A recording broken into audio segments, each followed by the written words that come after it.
So as I promised, on part 3, I would have a part 3 on what is Egypt hiding.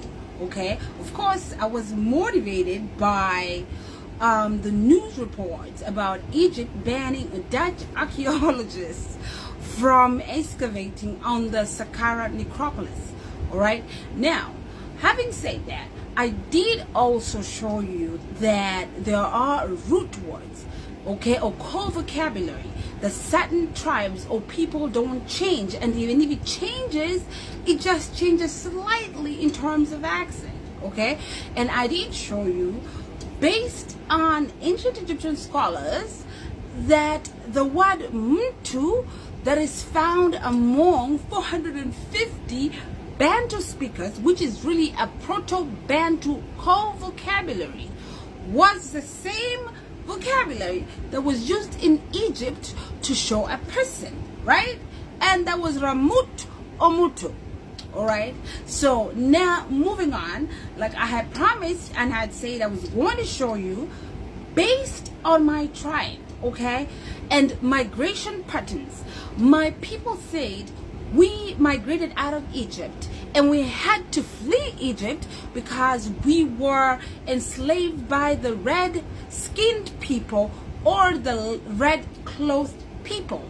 The Merus called them Ngotune, while the Kalenjin called them the Kipnyamamungan. All right, so with that being said, we'll move on to another core vocabulary that is so heavily imperative, okay?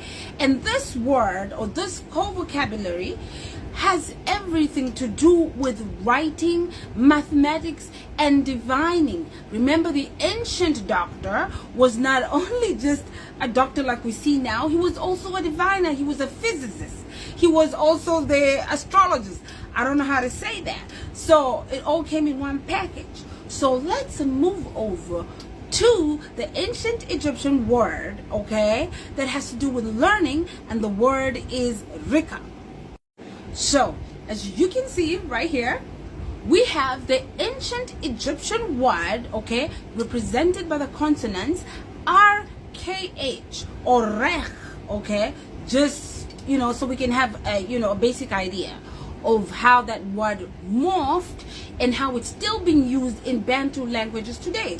All right, so you have the word rech, okay, it means to know, to become acquainted with something, to explain, to understand, or to learn, okay? So when they were out there teaching people about the pyramids, about ancient Egyptian culture, the word that they used was rech, okay? Now, Fergus Sharman does compare this vocabulary to the core vocabulary that is found within the Swahili Bantu language, and the word that he compares this with is erekea or elekea, okay, depending on the phonetic variation of where you come from, okay? It just means to head towards a certain direction. So I speak Swahili, so I can definitely you know, vouch for that indeed erekea has to do, or elekea has to do with the concept of closing in towards something or a particular, you know, a concept. All right, now mine is a little different from Fergus Sharman, okay? I'll just add on to what he has. Now you have the consonants rech, which is RKH, in my language, a Kegusi language spoken in East Africa, okay? It does not change much. The word is Rika, okay? Rika. Rika means to weigh, to measure, to write, okay? Even to wrestle. And sometimes the idea of wrestling can sometimes be used metaphorically to mean that, you know, you're calculating something. You're wrestling with, say, a math problem, okay? So it wasn't like ancient Egyptian language, of course, I would say, to me, seems like it was a high context language, all right? So very many meanings could go into one word, okay? Now, with that being said, the ancient scholars, okay, that you have when it comes to the should I say, I call it Greek mythology. It's Greek mythology. Have you heard about the scientist called Archimedes, right? The one who came up with the, I think, Archimedes principle. He discovered how to measure gold mass, okay? In fact, Archimedes is credited with being the most, should I say, the most the most decorated mathematician of ancient, of the ancient times, of Western civilization, okay? He came up with how to measure gold mass.